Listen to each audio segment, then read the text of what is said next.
Las Vegas Raiders versus Denver Broncos. The mile-high air is cold, crisp, and electric.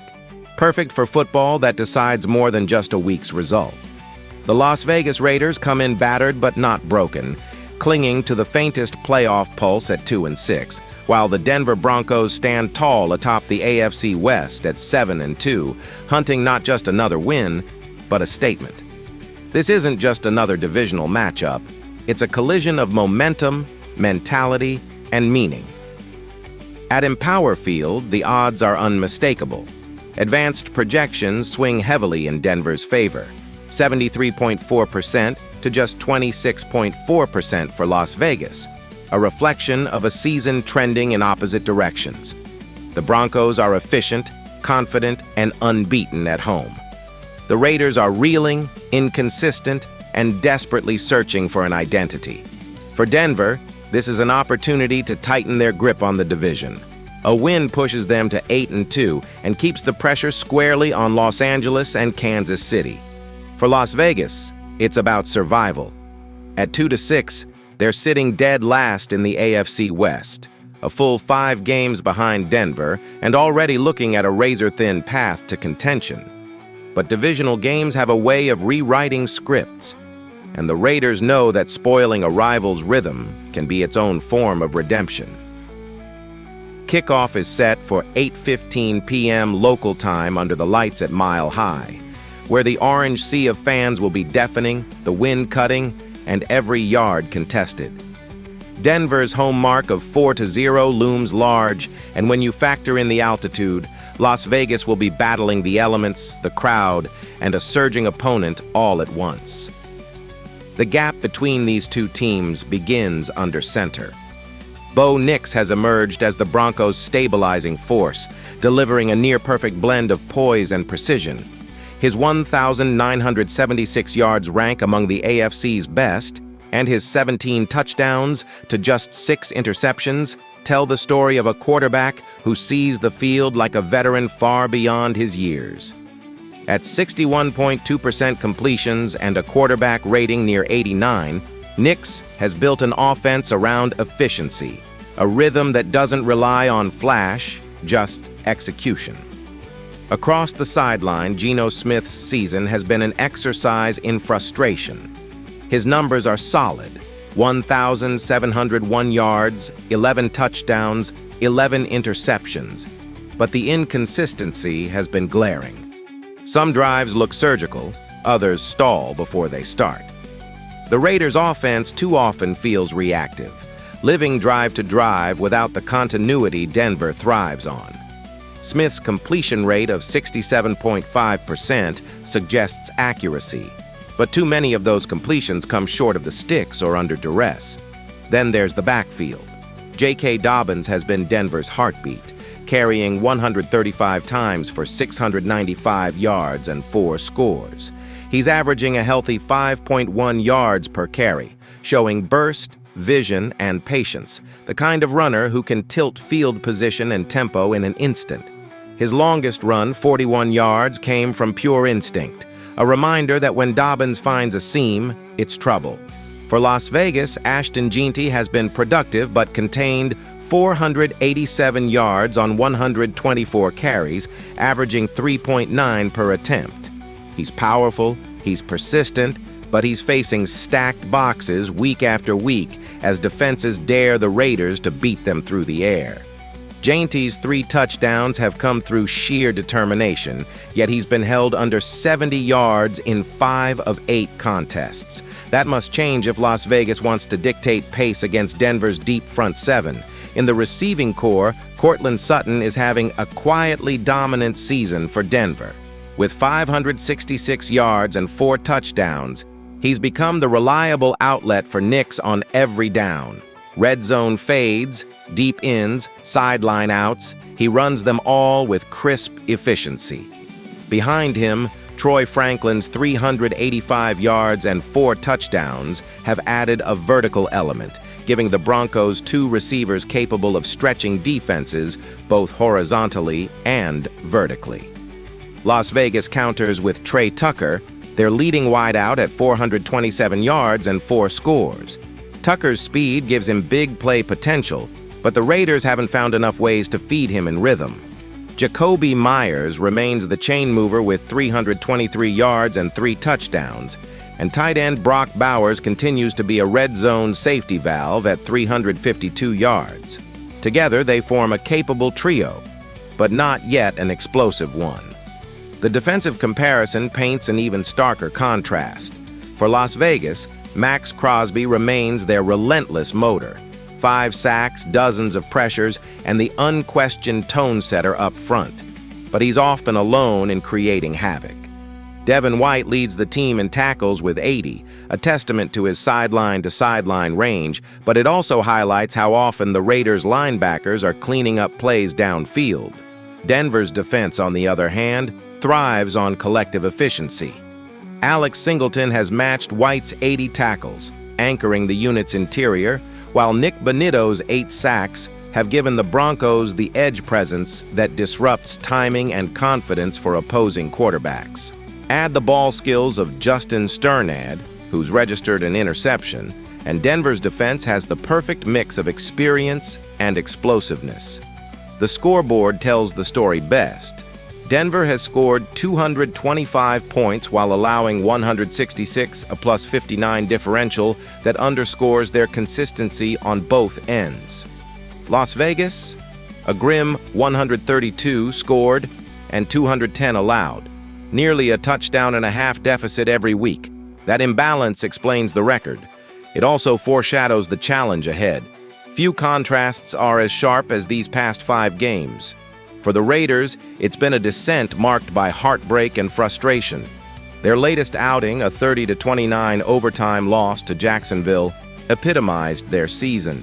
Flashes of grit undone by costly lapses. Before that, a 31-0 shutout in Kansas City exposed their offensive fragility, and a 40-6 collapse at Indianapolis raised deeper concerns about leadership and effort. Only a 20-10 win against Tennessee provided brief relief. A reminder that when Las Vegas controls tempo and protects the ball, they can grind out results. But that formula hasn't traveled well, and against a Denver team that wins in multiple ways, the margin for error shrinks. Meanwhile, Denver is in full stride. 5 straight wins, each a different flavor of confidence, have forged a team that can adapt to any challenge. The 18-15 grind in Houston tested their resilience, forcing them to grind out every yard and execute under pressure. The 44-24 beatdown of Dallas showcased their offensive explosion, with Nix and Dobbins carving up the field while the line controlled the trenches. The 33-32 nail-biter against the Giants revealed their poise under fire, a team unshaken by last-minute drama and capable of delivering under the highest stakes. Then came the defensive masterclasses, a 13-11 standoff over the Jets, and a composed 21-17 victory against Philadelphia, illustrating that Denver's defense can bend but never truly breaks, maintaining focus and discipline when the margin is razor-thin. Every win has hardened this team, proving that resilience, preparation, and execution are as much a part of their identity as raw talent. Momentum is real, and right now, Denver owns it. They've discovered a formula that blends efficient quarterback play, balanced running, opportunistic defense, and mistake-free football, allowing them to dictate tempo and impose their will on opponents. Las Vegas, on the other hand, is still searching for answers. The Raiders aren't lacking effort or heart, they're lacking synergy and consistency. When one unit shines, another falters, creating a disjointed rhythm that has defined much of their season. Against a disciplined, confident Broncos team, that imbalance could be fatal. To keep hope alive in Denver, Las Vegas will need to rewrite their narrative, establish cohesion on both sides of the ball, limit mistakes, and generate explosive plays early, or they risk being ground down by Denver's methodical, unrelenting march toward dominance. The stakes are high, the atmosphere electric, and every snap could tilt the balance between continuation and collapse, making this a game where preparation, composure, and execution will ultimately determine the victor. At its core, Football always comes down to the quarterback, and this matchup offers a vivid contrast between stability and volatility. Bo Nix, in his debut season as Denver's franchise cornerstone, has exceeded expectations in nearly every facet of the game. His arm talent is obvious, but it's his poise and football IQ that truly define him. Through 9 games, he's completed 197 of 322 passes for 1,976 yards, averaging nearly 220 per contest, while tossing 17 touchdowns against just 6 interceptions. He manages risk with the calm of a seasoned veteran, displaying the rare combination of anticipation, pocket awareness, and timing that allows him to manipulate defenses rather than simply react to them. Nix doesn't force throws. He reads leverage and spacing with surgical accuracy, exploiting mismatches and keeping defensive coordinators off balance. His chemistry with Sutton has been textbook, a rhythm born of trust and repetition that allows for precise route timing and explosive yardage after the catch. Against pressure, Nix often checks into quick slants, screens, or intermediate routes, maintaining pace and keeping Denver ahead of the chains while avoiding costly mistakes. But don't mistake composure for caution. When opportunities present themselves, Nix will stretch the field, trusting his arm and his playmakers to execute in high-leverage situations. His connection with Franklin has added an extra layer of balance, opening vertical threats that prevent defenses from overcommitting to the run or short passing game. Beyond statistics, it's Nix's ability to blend patience with aggression, to read and react in real time, that separates him from many young quarterbacks. And against a volatile Raiders team, that precision could dictate the flow of the entire contest, turning small windows into game-changing plays and ensuring that Denver maintains control in both tempo and scoreboard. Geno Smith, conversely, remains the wild card. His mechanics are fundamentally sound, his arm capable of threading tight windows, but his decision-making swings from elite precision to unforced errors in the blink of an eye. With 11 touchdowns and 11 interceptions on 241 attempts, Smith's passing chart looks like a pendulum, a mix of brilliance and frustration. When he's protected, he can carve defenses with anticipation throws, exploiting subtle coverage tendencies and hitting receivers in stride. When he's harassed, his footwork unravels, his timing falters, and accuracy dips, turning potential big plays into incompletions or turnovers.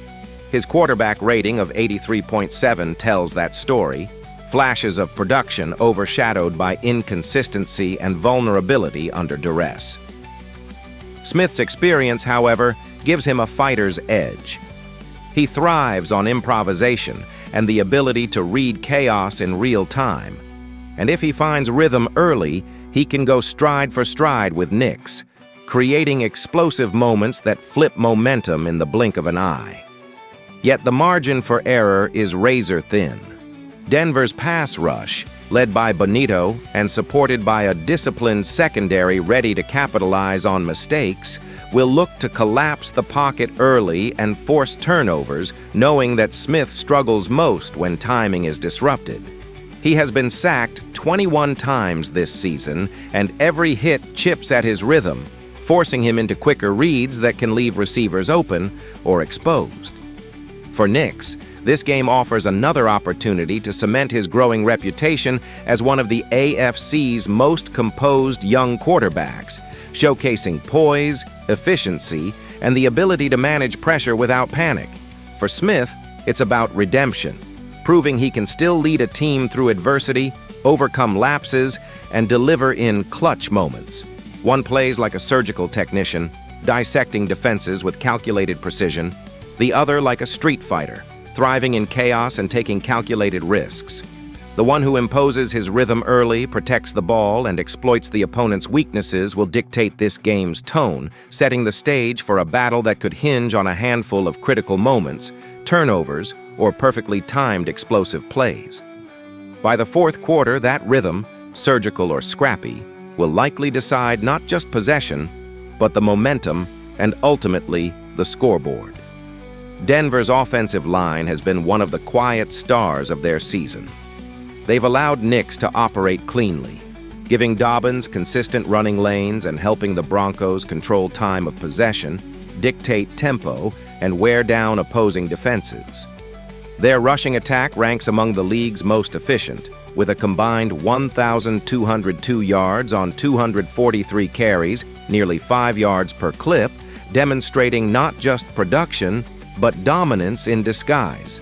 That consistency up front also provides stability in passing situations, allowing Knicks to make quick reads without the constant threat of pressure, and it opens up play-action opportunities that keep defenses guessing. Las Vegas's run defense has struggled to hold its ground, often folding late in drives when fatigue and repeated blocking assignments take their toll. When opponents dictate tempo, the Raiders' front wears down, forcing White and the linebackers into reactive mode, abandoning aggressive gap control for desperation tackling. If Dobbins hits early chunk runs, it could force the Raiders into a dangerous guessing game, stack the box and risk Knicks over the top, or play honest and get punished on the ground, essentially putting them in a lose-lose scenario. Denver's offensive line thrives on exploiting such leverage, and repeated success in those early drives could dictate the tone for the entire afternoon. On the flip side, Las Vegas's offensive line has been inconsistent, allowing Smith to be hit frequently and forcing Janty to fight for every inch, making rhythm and timing difficult to establish. Their 713 total rushing yards and 3.8 per carry average underline that struggle, highlighting a vulnerability Denver can exploit with disciplined gap control and well-timed stunts. If Denver's front seven sets the tone early, particularly Bonito off the edge, applying pressure to Smith and Singleton in pursuit, containing cutback lanes, the Raiders may find themselves one-dimensional before halftime, forced to rely on passing against a disciplined secondary. That imbalance could allow Denver to dominate time of possession, shorten the game, and convert strategic advantages into scoreboard control, leaving Las Vegas with little margin for error and few opportunities to regain momentum in the second half. Defensively, Denver's minor injury setbacks won't change much. Even without cornerback Pat Surtain II, the secondary remains structured, disciplined, and well-coordinated, with backups ready to step into key roles without sacrificing coverage integrity. Locke's possible return from a neck issue stabilizes the back end, providing a veteran presence to read routes and adjust alignments on the fly, while Sternad's instincts have kept the middle clean, breaking up passes and directing traffic in the linebacker zones. The Broncos disguise blitzes better than almost any team in the division, layering pressure with timing that forces hurried throws and tests Smith's pre-snap reads all night, leaving little room for error or improvisation. For Las Vegas, the challenge is stopping the bleeding on third downs. Too often, they've allowed opponents to extend drives with methodical efficiency, and against a quarterback like Knicks, who reads coverages with precision and executes without panic, that can be fatal. Crosby will need to dominate off the edge, converting pressure into sacks or hurried throws, and Polamalu's play in the secondary must sharpen to contain deep shots and prevent the big gains that demoralize a defense. The Raiders' margin for error is slim, and any breakdown could snowball quickly against a disciplined Broncos unit. One quiet advantage for Denver is their situational execution. They don't just win drives, they finish them, converting critical third downs, maintaining tempo, and controlling clock management to frustrate opposing offenses. Their red zone efficiency and turnover margin have consistently allowed them to dictate the narrative in every fourth quarter, minimizing chaos and forcing opponents into high-risk situations. Las Vegas, by contrast, has faltered late in games, leading to 4 losses in 5 contests, exposing cracks that the Broncos are more than capable of exploiting. After analyzing both teams, my pick for this match is Denver Broncos winner. The X factors tell the rest of the story. For Denver, it's the Dobbins-Sutton duo. Steady, physical, and unflappable, capable of wearing down defenses with a mix of brute strength and situational awareness. For Las Vegas, it's Tucker's ability to break coverage and create quick strike plays that can shift momentum in an instant. If the Raiders can't generate those splash plays early, Denver's methodical grind, complemented by smart clock control and relentless defensive discipline, will wear them down by the third quarter, leaving few opportunities for a late-game comeback. The combination of tactical precision, situational mastery, and player execution makes Denver a team that is difficult to beat when everything clicks. And tonight, all signs point to that formula playing out in their favor. At this stage of the season, the separation between contender and pretender grows wider by the week. The Broncos have proven they belong among the AFC's top tier, a team that adapts, adjusts, and delivers when the margin for error is razor thin. They are disciplined yet opportunistic, blending veteran poise with the energy of emerging stars, and every week seems to reinforce their identity as a team built for crunch-time moments. The Raiders, though spirited, have yet to find that identity, oscillating between flashes of brilliance and lapses that reveal lingering inconsistencies on both sides of the ball. Expect Denver to dictate the pace from the first quarter. Knicks will manage the offense with surgical precision, dissecting coverage with a calm, methodical approach that forces defenders to reveal themselves. Dobbins will pound through gaps with relentless power and vision, while Sutton will continue to be the stabilizer in clutch moments, a reliable target that transforms third and long situations into manageable conversions.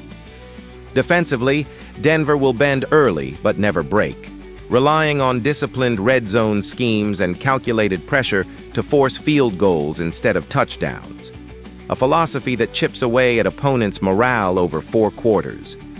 Las Vegas will show flashes, a long Tucker grab, a Genty burst, perhaps even a timely defensive takeaway, moments that hint at potential but are unlikely to translate into sustained success. Sustaining drives against this Denver defense feels improbable, as consistent pressure and strategic coverage schemes will frustrate the Raiders' rhythm.